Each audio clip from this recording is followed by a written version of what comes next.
We'll see about the problems in Coulomb's law. In previous lecture, we saw about what is Coulomb's law and its formula. So, what is Coulomb's law? Coulomb's law is equal to, we'll calculate the force with the formula Q1 Q2 divided by 4 pi epsilon naught into, if force is F2, it is R12 square into A12 vector. A12 vector is the unit vector, R is the distance between the charge Q1 and Q2. So example, take this problem. This problem is a charge Q1 is equal to minus 20 microcoulombs is located at a point P minus 6, 4, 6 and a charge Q2 is equal to 50 microcoulombs located at R 5, 8, minus 2 in free space. From this line, what did you understand? They have given the given parameters of Q1 value, Q2 value. So Q1 vector is given as a point P, Q2 vector is given in the point R and it is given as free space. So we can take as epsilon naught. Okay. So find the force exerted on Q2 by Q1 in a vector form. So it's a Q2 by Q1. So it is F2 we have to calculate. So this is the diagram representing the 2 points. Since z-axis is in minus, I am drawing in the ground plane and z-axis is equal to plus, I am drawing in the above plane. Okay. So how this point is plotted is well seen in this graph. Now, in this plot, we can see R12.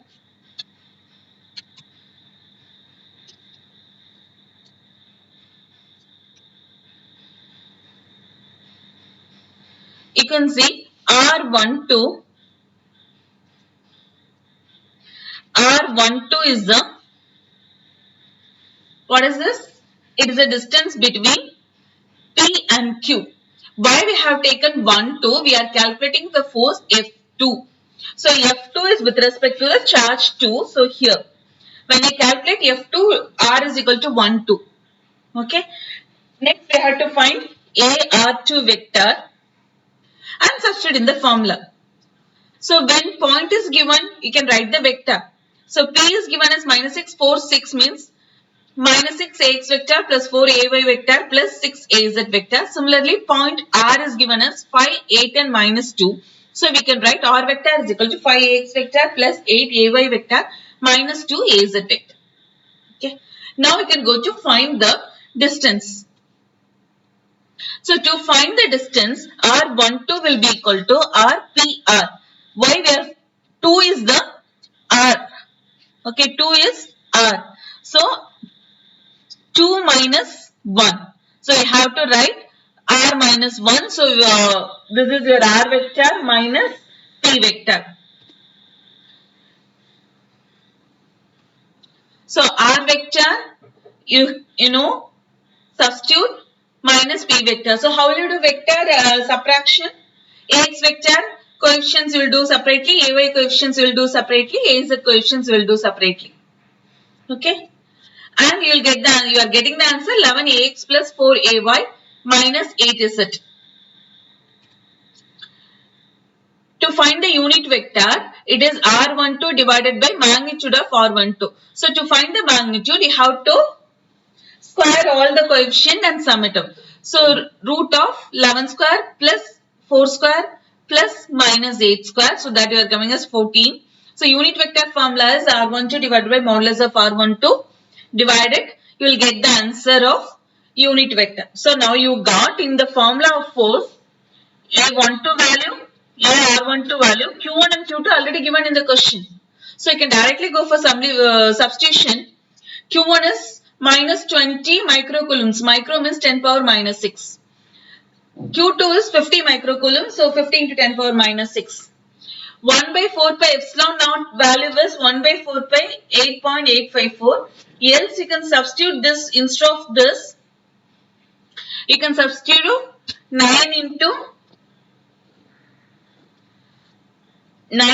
10 power 9. Either you can substitute this or this. Now we are substituting the full value. Okay, so 4 pi into 8.854 into 10 power minus 12 into R12 value was 14.177. Substitute here. After that, A12 value is here. So we have to substitute this. So first I will calculate all these things. I am getting minus 0.447. A12 vector is here. Now multiply all the terms inside. So you will get this as an answer. Okay, just check it out in a calculator also.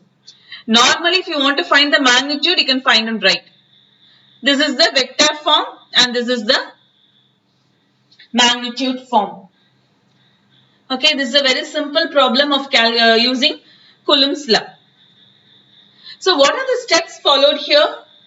Actually, this is common step for Coulomb's law problems. First one, obtain the position vector. That is, you have to find R12 and unit vector.